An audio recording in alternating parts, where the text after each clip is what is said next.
Welcome. My name is Mr. Sunarine, and today we're going to be looking at how can you represent tenths as both fractions greater than 1 and decimal models.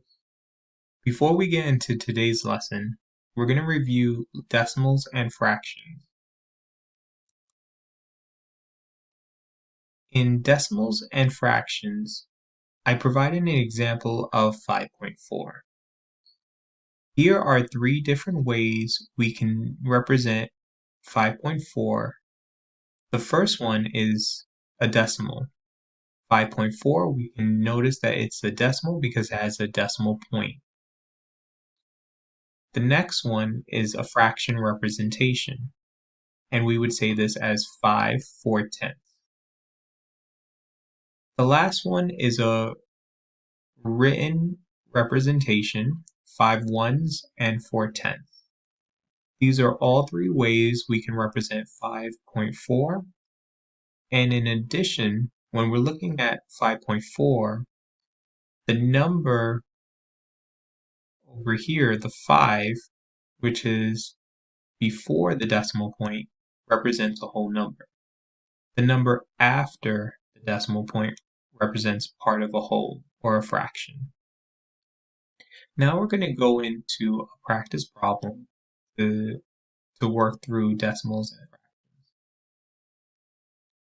Look at the model below. How can you write this as a fraction or a decimal? So please pause the video and write your answer and work through this problem and see if you can write your answer either as a fraction or a decimal or both. I'm going to provide my answer and we can compare our answers. So in looking at this model, I provided an example of how you can write it as a decimal and as a fraction. When we look at the decimal, we see 2.4. So one way we can understand this is one whole, this is two wholes, and then we have 1, 2, 3, 4 pieces that's shaded in, therefore giving us 2.4. When we're looking at as a fraction, it's very similar. We have 1, 2 wholes that is shaded in, and then if we count all the pieces, we have 1, 2, 3, 4, 5, 6, 7, 8, 9, 10. These are 10 equal pieces, and 4 of these pieces are shaded in, giving us 2/4. Now we're going to go into a math word problem that deals with decimals and fractions. Here, yesterday Ben's bamboo plant grew 0.5 centimeter. Today it grew another 8/10 centimeter.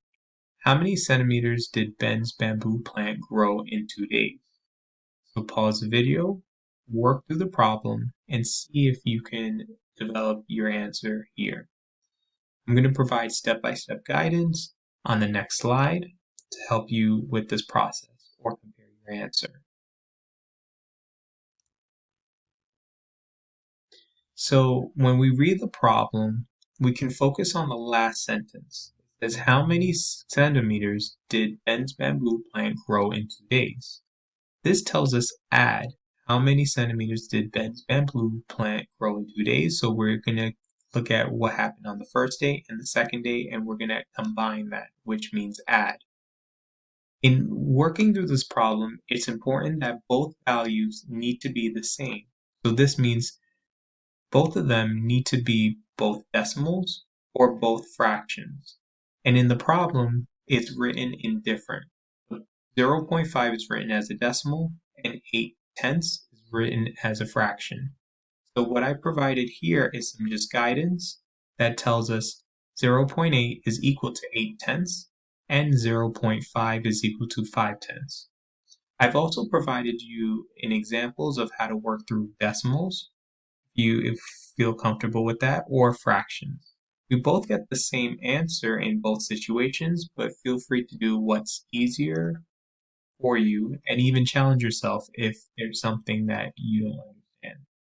So in looking at decimals, it's important that we line up the decimals.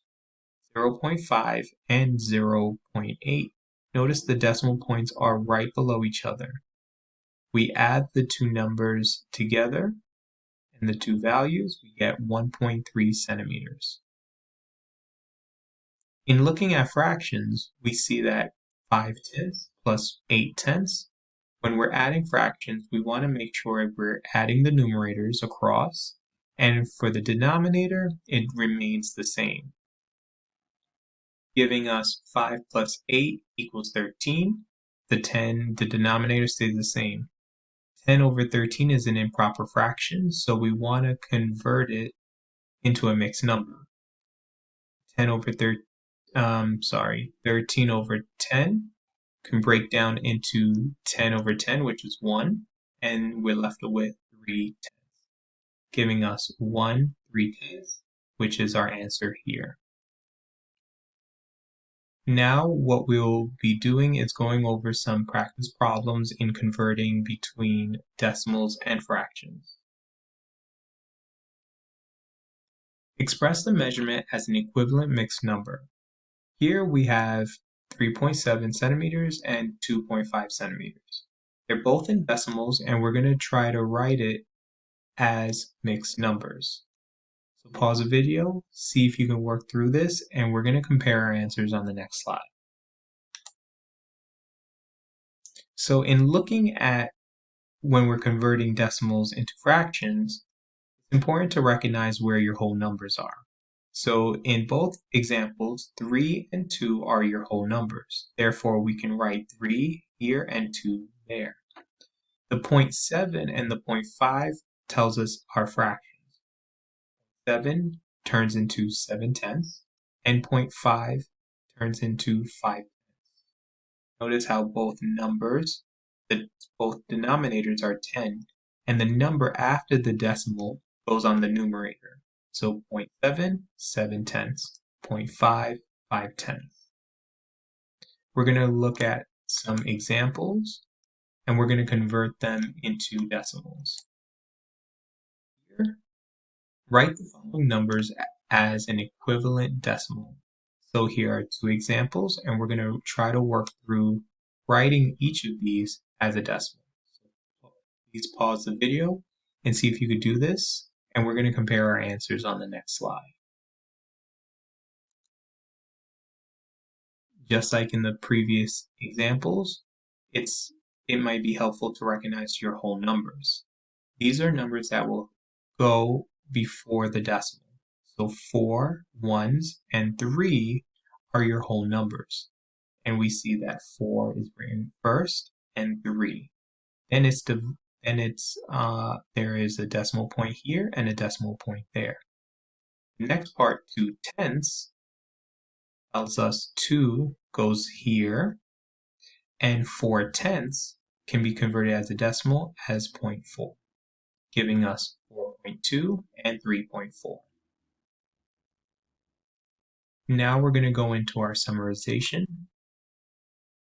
How can you represent tenths as both fractions and decimal models? And here are three examples that looks at the same number both as a decimal and as a fraction. So here 0.8 is equal to 8/10, 0.7 is equal to 7/10, and 0.1 is equal to 1/10. Hope this was helpful. Have a great day.